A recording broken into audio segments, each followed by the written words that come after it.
Broadcasting, the boisterous part of the fastest game in the world. So strap on your lids and lace them up, Rook. You're listening to the BarnChirpers Hockey Podcast. Take a lap. Clap it up, boys. Clap it up. Welcome, ladies and gentlemen, to another episode of the BarnChirpers. Hey, it's 2023, so if you're hearing us or watching us, you know what to do if you want to hear more of us.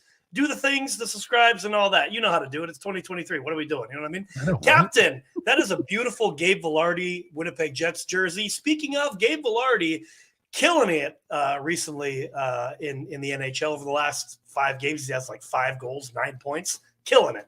So great time that you wear your sweater of Gabe Had Vilardi. to. Last time I wore it was right after the Devs lost to them. So yeah, so at least in this aspect, the reason why you're wearing it is a good reason because our boys doing well. Yes, doing well indeed. up there in Winnipeg.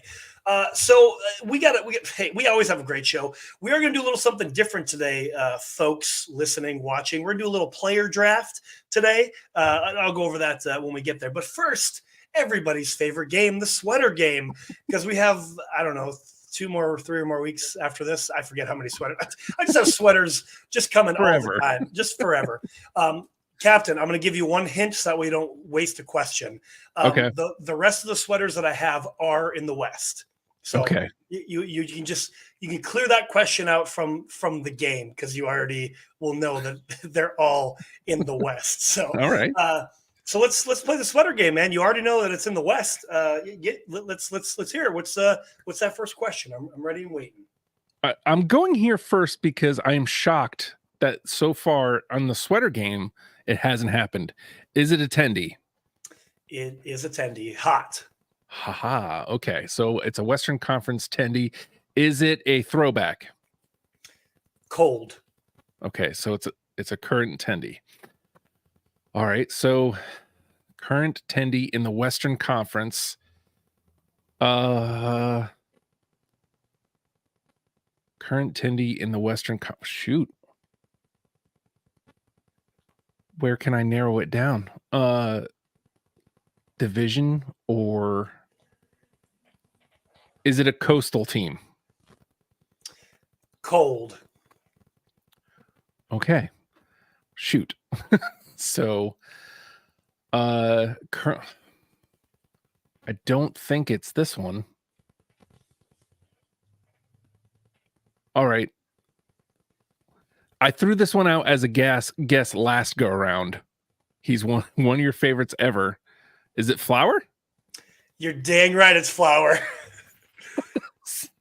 Number 3 all-time goaltender with 549 wins, just 2 away from tying Patrick Waugh. The Flower, the home Minnesota Wild, number 29, Marc-Andre Fleury. I got to give the guy his flowers. Slowly, not even slowly, but yeah, we've talked about it for a while. Like, he's really, the more I think about it, like, I love that dude. I don't even know this guy.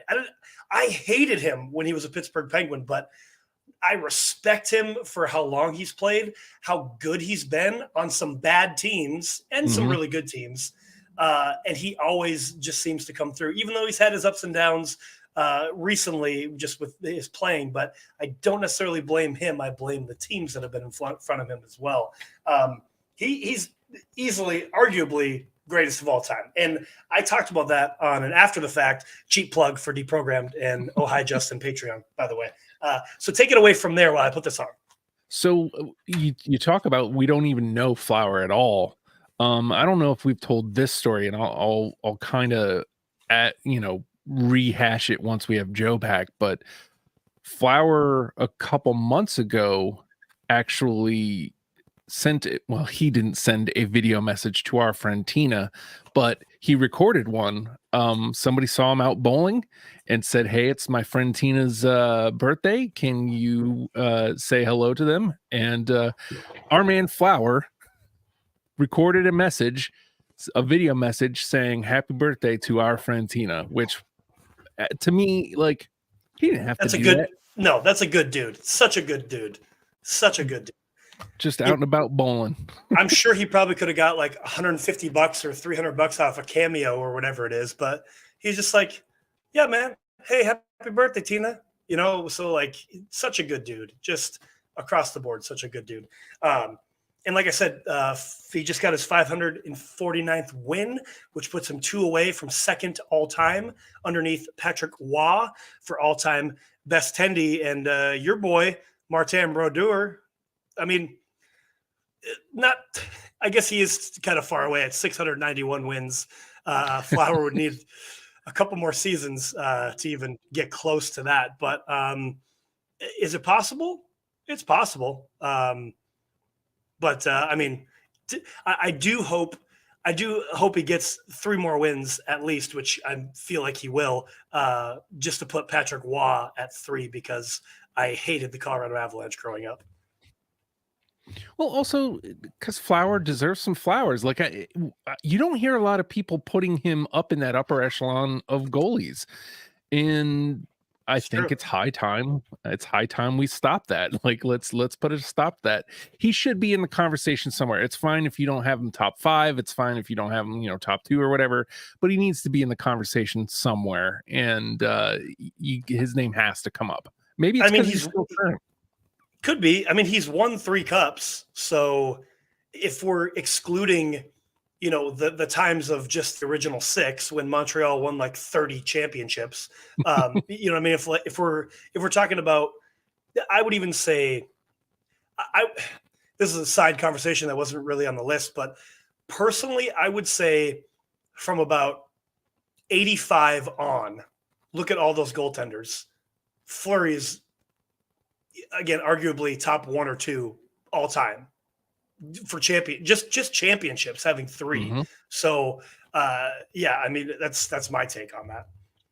No, not to belabor the point, but Marty's got 3, and he is, to some, me included, inarguably top ever. Yeah. So, well, the wins prove it too. 691 wins. So yeah, and 3 cups. So there you have it. Anyways, so yeah, like I said, I got a couple more sweaters in the closet there that will be. I wish my camera's weird, so this hangs. I'm a tall guy, so on double X, I don't really get to have the logo in there. Maybe I'll just hold it up. I'll pin it up the whole episode so everybody watching can see it. But anyway, okay. Before we move on, one thing I want to say about Minnesota sweaters, I do like. I'm glad you got it because I've been on the fence about their home sweaters. They're one of the few teams where I actually like the away sweater better, the white away. But seeing it, I mean, again, it's on camera, but like seeing it in person on a person that I know, kind of that forest green really is leaping out to me. Yeah. So well, I think even this sleeve. Like this cream red stripe on the cream and like dark forest green, it just really pops too. If you're watching on YouTube, it really pops. And I wasn't actually, now that we're talking about it, well, can you see that? Hold on, let me move my mic. The laces on TV, I don't like that, but in person, I'm okay with it. I like it. Yeah, I like it. So it's quality. It's quality. And again, it's an Adidas sweater. So get your Adidas sweaters while you can, ladies and gentlemen, because again, when Fanatics takes over, they're going to suck. I'm sure. I'm just throwing that out there. And that's me chirping Fanatics. And that's what we do here. We just chirp. So moving on, we're going to get the captain's first line out here. What we're going to do today, we're going to do a little player draft, change it up a little bit from our normal conversation. So the way that this is going to work, just like a typical draft thing, we'll go 1 for 1, and I'm going to go ahead and give captain the first pick because, I mean, he's the captain. But what we're going to have is 1 center, and then you can take 2 wings. So it doesn't have to be left or right wing specific. 2 defensemen, a goaltender, and then a utility guy that could be anything.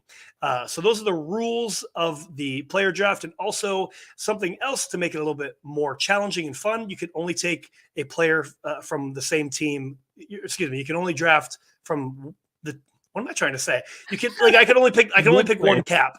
I can only pick 1 cap. I can't take 3 Capitals players. You know what I'm saying? Right. So that'll make it a little bit more fun. And we're just going to draft a line here. So, Captain, go ahead with the first pick. This is a shock to no one. My center can only be one of 2 guys. I'm gonna go flash here, and I'm going Jackie Hughes. Like, kid is the Naturally. future of the league. And my other choice here was Nico Heischer. And I almost went with him, but like if you're going first, absolute first, and you're building a franchise like right now, how do you not take Jackie Hughes? Kid has so much flash, so much upside, and he's only 22. I like and he's missed 7 games and is up towards the top of point leaders in the league. I was gonna make mention to that. He's missed a handful of games and he's still at the at the top of points getters and goal scorers, I believe. Not only just points, but I believe he's close to top 10 in points or goals. I'm trying to look that up right now because I didn't have it handy, but that's impressive in itself to miss that much time and to still be ranking up there. So solid pick. He's also, that was the other thing I should have looked at. He's also good at the faceoff dot, which is important about winning games, is winning the faceoff. Which, there's probably a superstar update here. Pierre-Luc Dubois still sucks at the faceoff center dot. Don't know why he's making $8 million. This is a side superstar check-in. Austin Matthews scores another couple of goals. So maybe he is hearing the show. You're welcome, Austin Matthews, for actually playing too close to your paycheck.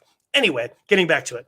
So I'm going, and listen, this does pain me a little bit, but much like I talked about Flower earlier, over time, I have gained a lot of respect for this player. And this was going to be in the empty net, but he just moved into 13th all time for points. My center, I'm drafting Sidney Crosby. He is still performing at 37 years old. He's still performing at the top of his game, while the other guys on the Penguins just can't seem to figure it out. The Penguins can't seem to figure it out in general, but Sid is doing his part. Still great at the faceoff dot. He's still scoring goals, and he's dishing those apples still at 37. So I'm drafting him. He's my first overall as well. Sidney Crosby for my center. And we didn't really put like a framework to this. So like, as far as, I definitely thought about Sid, and for the same reasons, like it pains me to give a little love to that guy, but he's still doing it at this age and without any kind of like real slowdown. I mean, at some point you got to kind of go, all right, tip my hat to you. Yeah, well done. That's really what it is. Again, I can't stand the Penguins, but when I got to see him play last year in my barn tour, and it was like, yeah, I'm here and I'm watching greatness. I'm truly watching greatness. So he's a first ballot Hall of Famer. So it's kind of like, all right, I'll let my bias go a little bit. So anyway, who's your second pick there, Captain? All right. So do we want to? So we're going to do one wing at a time, right? Yeah, but you can go however you want to. Okay. I'm going to go. And again, it doesn't have. Okay, it doesn't have to be a left wing specific. It can just be a winger. Well, I'm going to go with a guy. I think. Okay, no. Then I'm going to go goalie here because I got to get this guy. Again, no, you know what? I'm not going to take the guy maybe you think I'm going to take. I'm going to take a guy. Again, it's kind of begrudging respect, even though like he performs, no matter what the boring ass team in front of him does. But he goes out there and he performs and he gets dubs, and single-handedly is keeping the Isles afloat. I'm going with Ilya Sorokin at goalie. Yeah, you can't deny that a Vezina candidate puts in Vezina trophy candidate. I podcast. I've been podcasting for 10 plus years. He's one of the best goaltenders in the NHL for many, many years. So that's a solid pick. You can't deny that one.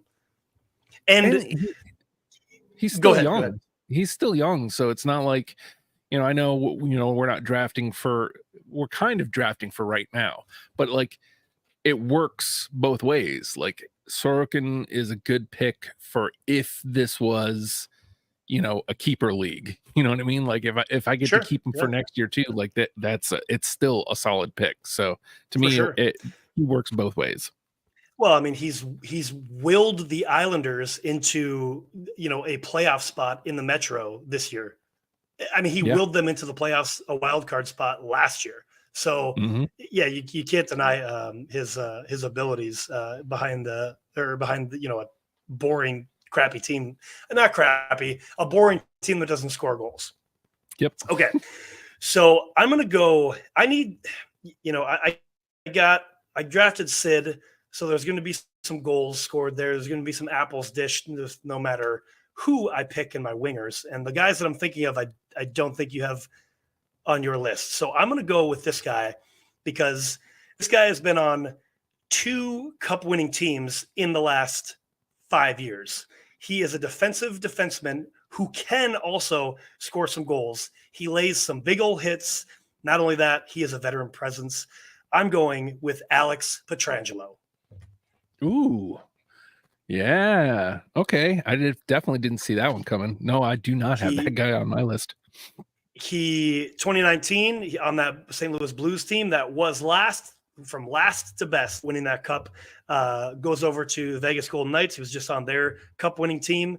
Again, been around for a while. He generally a puck moving defensive defenseman, but will throw a big old hit, change the momentum of a game, and he does run first power play with Vegas right now, or he has been on first power play for Vegas primarily. So he can get it done as the crew member, captain of a power play unit too. So got to get somebody with some defense on my squad. Mm-hmm. All right. I'm going to go with a winger here. I'm going to take one of these Kachucks. I'm going to take Brady. Okay. Because I don't have any other sends here. So like it's a pretty safe pick. I'm going to take Brady Tkachuk again. Like he's a physical player. He a little bit of a mind game. He's a scorer. You know, the one thing that I'll note about Jack Hughes that has really reared its ugly head over the last week is he can't stay calm. Like people have really gotten in his head the last, you know, the Anaheim game specifically and Philly last night, really just getting to him. And we don't have anybody to stand up for him. Well, Brady Tkachuk, he's not afraid to be physical. He's not afraid to throw him. And he can get some points on the board. So Brady Tkachuk, it is. Yeah, that's a solid pick. I mean, everything you just said. We like Matty Tkachuk on this show. Obviously, he's shown up big time in the playoffs last year. But truly, you know, I do think Brady in this aspect of this draft that we're doing is a better pick because, like you said, he's going to throw hands. He's going to throw a big hit. He's going to protect his guys, but also he's really talented and can score some goals. So that is a solid pick to pick up Brady Tkachuk there. You definitely went with the right Tkachuk brother in this case. Not that we don't like Matty. I like Matty Tkachuk as well. Don't get it twisted. Okay. Well, since you can't take another goalie, I'm just going to save that one till the end. So I am going to who do I want? Man. Okay. I am going to take this guy, and I mean, what else can I say? I mean, he's killing it right now. He's leading this team, even though they're not doing that great, but he's keeping them around in the Atlantic. Leading the NHL right now with 54 points, Nikita Kucherov, former Stanley Cup winner as well. He veteran presence, knows how to win a cup, knows how to get the job done, going to score some goals. Sidney Crosby dishing to Nikita Kucherov, game over. 9 out of 10 times. Well, begrudgingly, you know, like I begrudgingly give respect to anybody on Tampa because I hate their guts. But, you know, credit where credit's due. Like they've been a really good team for a really long time, and Kucherov is definitely part of it. And yeah, my other wing, I can't, maybe it feels like a gimme. He's a little bit of a utility. Oh, he's a little bit of a utility, but because he can play the center as well. He's arguably the second best player in the league, even though it isn't exactly panning out this week. I'm going with Leon Draisaitl, which completes Yep. my forwards are Leon Draisaitl, Brady Tkachuk, Jack Hughes. I like that line a lot. Like, there's a lot of dishing going on. That's scary. Draisaitl, That's scary. Draisaitl can dish. Draisaitl can score. He's not exactly small. He's not exactly physical, but like he can be. I think he was a little physical in the playoffs versus that LA series. He was throwing some hits. He's I wouldn't necessarily say he's a big guy either, like you said, but he's got some weight behind him. I think he's over 200 pounds, 215 maybe. Nah, maybe 210, probably 210. So he can throw his body around. So that's a solid pick. I don't think he quarterbacks the power play, but I know he's on it, and Edmonton's power play is sick. So you got Jack Hughes and Draisaitl on the same power play. That's insanity. That is insanity. So you're taking him on your other wing or utility? Other wing. Okay. Yeah. Okay, man. That's a heavy hit. Do I want? This is where the gameplay comes in a little bit, because I have this guy I want to take on the wing in case you take him for your utility. Okay, I got to go with it. I'm putting him in the utility position because technically he's a center.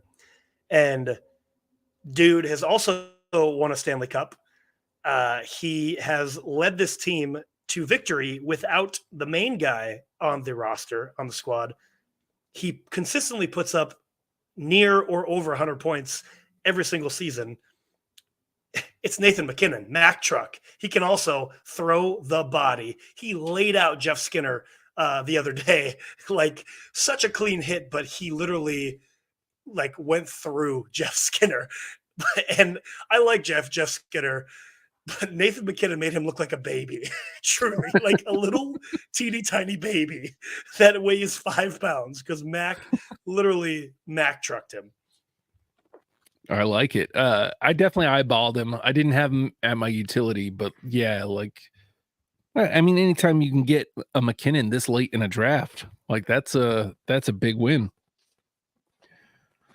I had to take him now because I thought that you might take him, so I had to. I'm gonna take a D-man here, and again, a little bit of a surprise. He rocks the Winnipeg Jets sweater.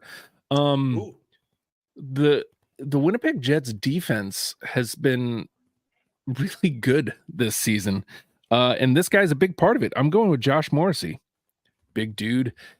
He puts down some hits. Good pick. He's not afraid to get involved in the offense, but not so much so that he can't stay home. I like the way Morrissey plays, and I mean, again, I got him on fantasy, which is why, like, kind of he's on my periph. But Josh Morrissey, welcome to the team, sir. No, it's a good pick. I mean, like you said, Jets defense is pretty shored up this season. Matter of fact, in the last 10, they are 6-3-1. So they have definitely, I mean, we seem to talk about them every week now also of being surprising to us. And last year, Morrissey, I mean, last year was an interesting year, I guess I would say, for the Jets, but Morrissey was the leading scorer last year on the blue line. So that's saying something as well. I think he had, I don't have the stat in front of me, but he had over 50 assists, I think, if I'm not mistaken. I'd have to double check that. You can chirp at us if I'm wrong for not checking the stats. But either way, solid pick. Yeah, you can't go wrong with that Josh Morrissey pick for sure. Okay. I'm going to get my other winger here. This guy is clutch. He's also potentially always a pain in the butt to play against. He rides on the line of being dirty, definitely 100%. But I think you also need that guy too to get under people's skin. Uh, Again, veteran presence, been around for a long time. Also has won a Stanley Cup. I'm going with Brad Marchand. Mm. Ooh, yuck. I get it though. Yeah. Just a Yeah, it's very gross. It's punchable face. gross. It's gross, but you know what? A guy that if he could literally, if we had a 10 game, or excuse me, if we had a 7 game series, and at least 2 of those games, he's going to come up with a clutch goal for me. So Mm-hmm. as ratty as he is, I need that clutch performance. Brad Marchand, welcome to the club. You get a sweater. You get a sweater, sir. I think my utility guy's safe then. So I'll draft my other D man. You know me, man. Like I like to go. He's not having a great year. The team isn't having a great year. I have his sweater. I love the man dearly. Rasmus Dahlin at my other D spot.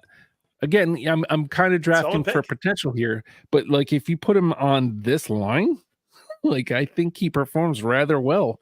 You put him in front of Sorokin. Like I think paired with a top pair of Morrissey and Dahlin, that's a pretty solid top pair of D. But you have a guy who stays more at home with Morrissey. You have a guy like Dahlin who can kind of be out and about and hopefully score some goals and maybe get some apples, be a little bit more involved in the offense. So Dahlin. Yeah, no, you mentioned, Morrissey being a stay-at-home, but really both guys for your blue line there could do both. They could stay at home while the other one goes up in the rush and tries to make a play. And I do think your Tendy being Sorokin, that would really give Dahlin specifically reason to get up in the rush and be confident that Morrissey can watch his back. If I'm Dahlin, like, okay, I know Morrissey's back there to watch my back. I can go up in this rush and try to make a play because not only does Morrissey got me, but Sorokin's got me too. And I think if we're, kind of chirping Buffalo here right now, while, hey, we've talked up 6K before, love the potential there. Devin Levi, love the potential there. Even Eric Comrie, like, love the potential there. But all 3 of those guys I just mentioned, if I'm Rasmus Dahlin, I don't really trust that I can get up in the rush and go make a play because nobody's watching my back. And I'm going to get that -1 because if somebody gets away from me, it's 50-50 game over, scoring a goal. So I really like your pick there, both blue line guys. That's a solid pick. I'm going to go ahead and grab the Tendy here. I've already talked him up all day this episode for 28 minutes. I'm going with the man, the myth, the legend, Flower. On Marc-Andre Fleury, guarding my net. Again, 3 Stanley Cups, going to be second all-time best goaltender. How could I go wrong? Surely. You put this team in front of him, he's getting a shutout 2 out of 10 times. Which is, that's killer odds. He's not having a great year, but like a lot of that is Minnesota's just now coming around. So, and some of that is Gus is on a tear. So, like, well, and just Minnesota playing better overall. Like, since the coaching change, they're night and day, a different team, completely different team. Same players on that team. Literally, it's just behind the bench, which is, I know we talked about it when it happened. Like, is that really going to make a difference? I think I even said, like, it's not going to make a difference, and I didn't believe in the Minnesota Wild. I think my words were exactly that. I hope that they turn it around, but I don't think it was going to happen. Hey, I love to be wrong. I truly love to be wrong. So since that coaching change, they are killing it. They actually remember how to play defense. They actually score goals. Kirill's actually scoring goals. Thanks, buddy. I sat you the other day. So I love to be proven wrong. I had Gus as my other pick for goalie. The only reason I did not take Gus is so I could take this man as my utility, and this is like way out there. This is not this may be not be wise, but this guy's a locker room guy. He's a veteran presence. He's a dude that everybody seems to love. He wears a Minnesota Wild sweater. It's Patty Maroon at my utility. I love that You man. know what? Yeah. You know what? Yeah, it's a solid pick. Solid pick. Again, like, I don't know if he's necessarily going to get points on the board. He might not necessarily, but like morale, just having that guy in your locker room, it works. And I don't hear people say bad things. That doesn't mean he hasn't done bad things, but I don't hear people saying bad things about Patty Maroon, and he has played for like almost everybody. So yeah, give me a guy like that on coming off the bench, spelling somebody. Yeah. And, on those Tampa Bay Cup runs, I mean, Patty Maroon was an integral part of that, whether it be throwing a hit. I want to say he scored a couple of clutch goals, but I mean, again, just doing the little hit things, blocking shots, throwing hits. That's, how you win championships. And Pat Maroon was a part of those championship runs. So by the way, Pierre-Luc Dubois, that's what you have to do when you can't score goals and you're not skilled enough to score goals. It's blocking shots and throwing hits and, maybe being better than 20% at the faceoff dot. Just saying, buddy. So with my final pick, this is my offensive defenseman. I did have Rasmus Dahlin on the list. I'm going with the guy. You know what? He's been around for a long time. He moves the puck. He throws them hits. He scores goals, and he's a Stanley Cup champion. John Carlson, Washington Capitals. Join your welcome to the squad. That was your homer guy. And he's had injury. Yeah, he's had some injuries over the last couple of years that's, slowed down his production. But a couple of years ago, he was a Norris Trophy candidate. He really, I'm not going to say the homer pick of like, oh, we got snubbed. I mean, he just didn't, he didn't do good enough because the Capitals are the Capitals. So he didn't get picked that year. But he's solid putting up numbers all the time, whether it be assists or goals, running that power play, PP1. So yeah, I had to go with it. I think I've had him every year, but this year in fantasy, and like he was my keeper because I couldn't while he wasn't necessarily tearing the league up, he was doing enough that it's like, well, why would I pick anybody else?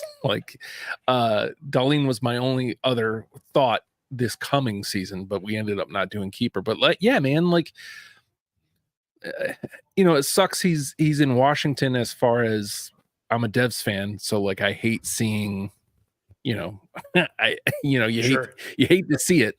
But this is a guy that, he just consistently and solidly involved with Washington. So, and this year no different. So I'm curious anybody else that you had on your list that you could have taken had I taken any of your other guys. So you didn't snipe anybody from me, but I mentioned I had Gus as my backup goalie. I had Anze Kopitar. I was thinking about taking at utility. So did Mo I. Cedar. Yeah. I had Mo Cedar at defense. Again, he's kind of faded away this year, and Detroit's defense has not looked great. But I love that dude. I can't really explain it. And then my young guy pick, I was thinking about taking Paul Mintyukov from Anaheim. I had him on the radar. Alex Tuck from Buffalo, I was looking at, and DeBrickett from Detroit, I was looking at as well. Okay. That's those are solid. Yeah, I also had Anze Kopitar as a possible center. I also had Mikko Rantanen as a wing, Tyler Toffoli. I had Patty Kane because you can't deny Patty Kane, Drew Doughty, and then the other goaltender I would have picked is Johnny Quick. And again, I built my whole entire roster plus extra picks on how many Stanley Cups they won. So I wanted a full squad of Stanley Cup champions to be on my squad, and that was my tactic going into this player draft. So I don't know. I mean, I think we probably spent a little bit longer on this than we intended to, but it was it was solid. I would love to see, man, if we could do like an NHL and just literally make the roster what we wanted to and do a simulation of 7-game series, that would be super cool.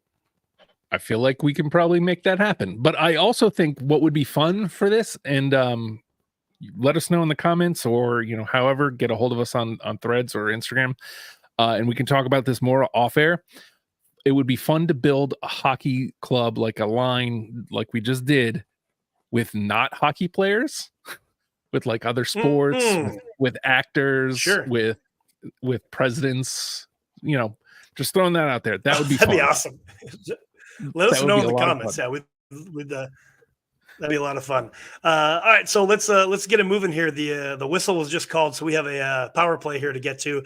Justin, after a miserable start to the season and continuing in misery, the Ottawa Senators have finally fired DJ Smith the other day, and Jacques Martin has been named the interim head coach, along with Danny Alfredson will serve as an assistant coach. So, Justin, right now the Ottawa Senators sit with 11 wins on the season. Ugh. We talked about, can they get to 15 wins by the end of the year? So I'm going to give you a couple of pass or shoots here.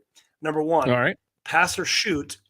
Will Jacques Martin and Daniel Alfredson stepping behind the bench, pass or shoot, will that put the Sens on the right track? I'll shoot. I'll shoot. I think that's going to put them on the right track. That's the way the league has trended this year. You fire your coach, new guy comes in, and you play better.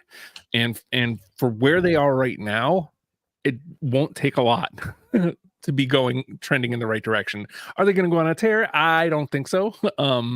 They have the talent to do so. They may just be too far behind. But the question is, do they get on the right track? I think they win more games than they lose, at least for the next, the short interim. Okay.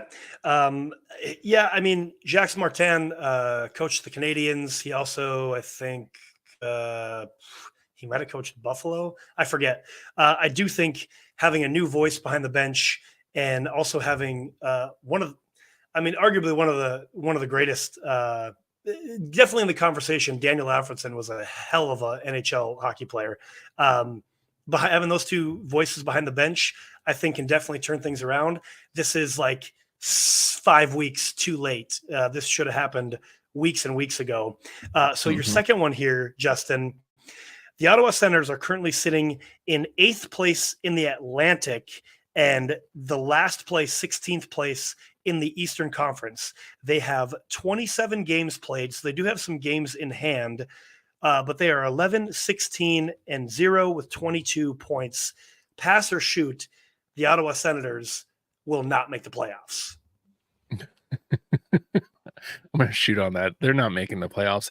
I mean, look, man, again, this is a situation where we picked them like pretty high. I love the club. I love what they have. That's a lot of ground to cover, and not a long. I like you said, I feel like they took too long to make the change. I think they could have got right and possibly made that playoff push 2-3 weeks ago. So many things have to go right, and for them, and so many things have to go wrong for so many other teams for that to happen. So I don't like it. I'm shooting that they missed the playoffs. Yeah, unfortunately, I definitely have to agree with you. I believe the coaching change should have happened after Switzerland. Like, they got 2 points out of a possible 4 in Switzerland. That coaching change should have happened then. And there could be a totally different story right now, because right now, again, they're sitting at 22 points. So they are 13 points out of the second wild card spot right now. 13 points. And they have 6 games in hand. But is this team going to make up, 13 points? So you're telling me they're going to win at least 5 of those games? And with the rest of the East, I mean, at least the Atlantic, like Florida, Toronto, Florida, or excuse me, Boston, Toronto, Florida, they keep winning. Carolina finds ways to win. Tampa Bay finds ways to win. The Islanders and Philly and New York Rangers all finding ways to win. Like I'm agreeing with you. I'm shooting that. I think they're done. I think the Sens are done. There's no chance they're making the playoffs. Again, I would love to be proven wrong, but at this point, even going on a heater right now, there's no chance they're making that up that ground. There's just no chance. Unfortunately.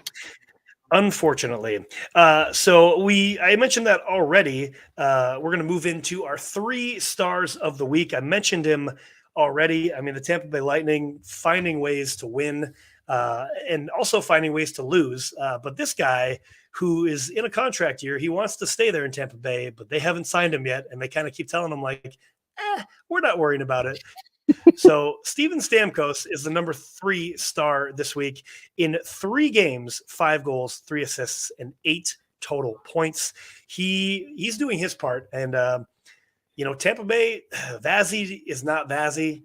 And Tampa Bay just can't seem to keep a lead. But Stammer's doing his part. He's trying to make a big old paycheck when it comes this off season. So our number 3 star of the week, Steven Stamkos. And I know you hate it because it's Tampa Bay Lightning. But yeah, begrudgingly, but yeah, man, like, I don't know. We try to be fair, especially when it comes to the 3 stars. If your typicals, your McKinnons, your Dreisaitl's and McDavid's, if they do what they're supposed to do, and then we put them here. Stammer's one of those guys, like, he's not them, but like he's one of those guys you begrudgingly give a little respect to because he plays for a club that you don't like. But he had a huge week, and despite what Tampa Bay is doing, he's trying to will them to victories. So good on you, Stammer. Yeah, exactly. And like I said, he's trying to get that money at the end of the year, and I cannot hate on that. I respect that fully. Get you a money bag, Steven Stamkos. So since you're wearing his sweater there, Justin, take it away there for the second star of the week. So I'm with you here. Like when we talked beforehand, a little love to both these cats, the Winnipeg Jets duo of Velarde and Ehlers, who 3 games played for Winnipeg over the course of the last week, each has 7 points, 14 points between the 2 of them.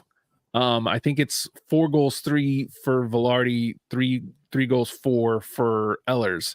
So probably dishing to each other, but who cares? They're scoring goals between the 2 of them. 14 points in 3 games it's otherworldly, and it's got the Winnipeg Jets humming. So a little love to them. Yeah, and like you said I said a few minutes ago, Jets are 6-3-1 right now. They've had a couple of these cycles over the last 10 where they've had winning records. So, and it shows they're still in the hunt. Not even in the hunt. They're in the playoff spot, top 3 in the Central. I mean, they're literally 1 point behind Dallas and Colorado, and technically they have the second best winning percentage at .650. So they are also plus 20 in the goal differential. So they lead the Central with a plus 20 goal differential. So kind of looking at that like, and I know Kyle Connor just went down with a knee injury, so he's going to be out for a few weeks. But if they can have guys like Gabe Velarde continue to step up like this, I think they're in good hands. You got Hellebuck and net. I mean, there's no reason why they can't start to overtake that Central. And who do we got at the top? And the top, I mean, again, we have to be fair. And another goalie, the goalie's taking the first slot this week. And it's not a guy that you think.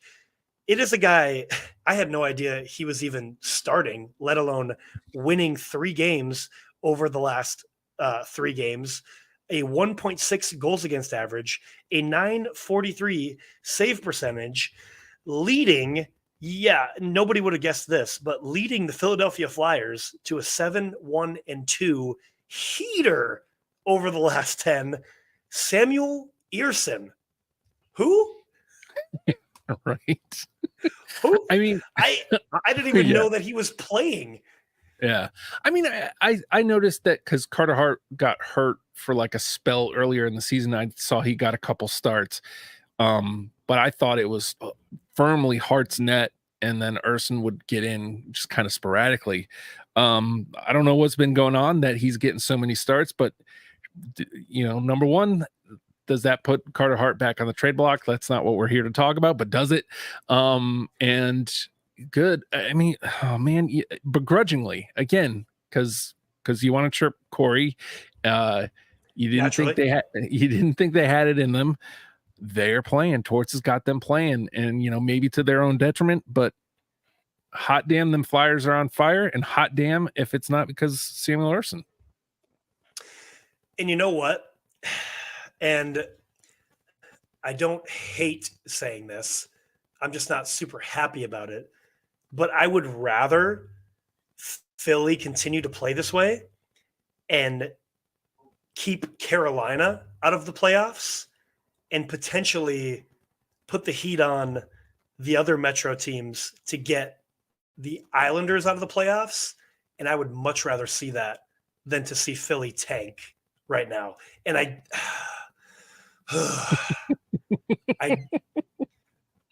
don't hate to say that. I don't particularly like that, because then how am I going to chirp Corey? But I can't deny, just like I can't deny Stammer trying to get his money bag.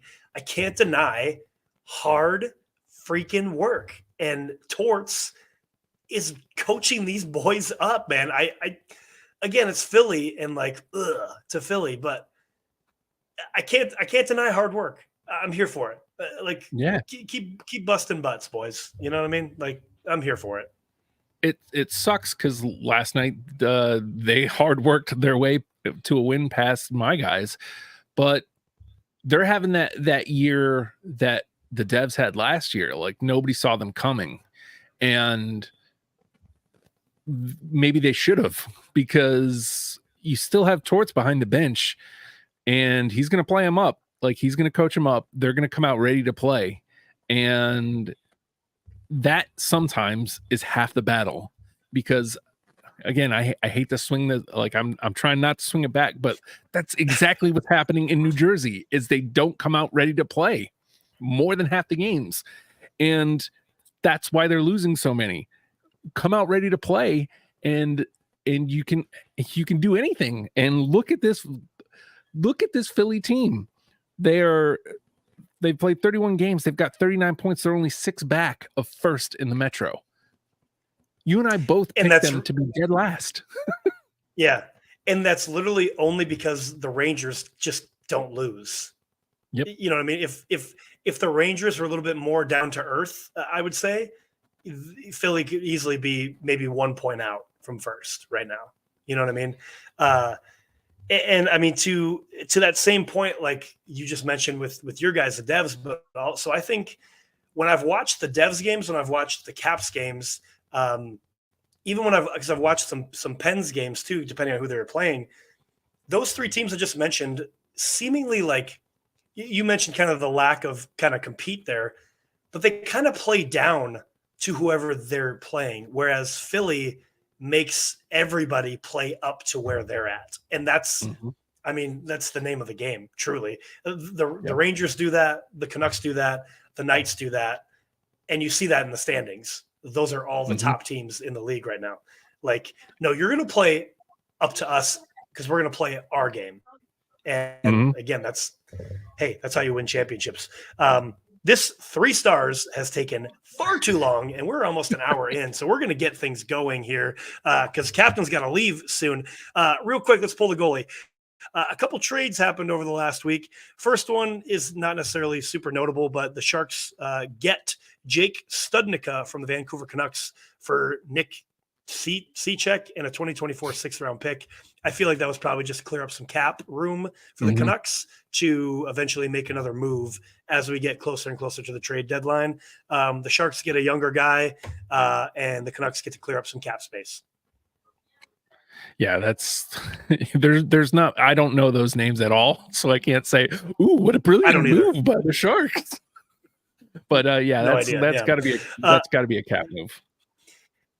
I do like this trade. The Seattle Kraken get Tomas Tatar from the Colorado Avalanche and send over a 2024 fifth round pick. I mean, is Tatar going to score you 30 goals? No, but it's good to have a veteran presence on the Kraken because woof right now in Seattle. Mhm. And he did get on the board in his first game for the Kraken too. So that's a good sign as well. So I think, Colorado just got Tatar in the offseason. So Mhm. again, probably just clearing up cap room, getting an asset with a fifth round pick. Again, that's going to get sent. That's going to be some trade bait too, but they're probably just clearing up cap space for the deadline. I mean, obviously the deadline's a couple months away still, but it's a preemptive move, I would say. I'm kind of shocked because going into the season, I said Tatar was like a sneaky good move by Colorado, and maybe this is proof. Like Mm-hmm. the fact that they thought they could get something reasonable for him. But this could be a sneaky better move for Seattle. Like this is a guy that moves out there on the ice. Like he doesn't give up. Like I watched a lot of Tomas Tatar last year. I like him a lot. He is a really good player. Like you mentioned, he's not a guy who's going to light it up or nothing, but he will be a presence out there. And sometimes, again, that might just be all Seattle's lacking is somebody to just be there.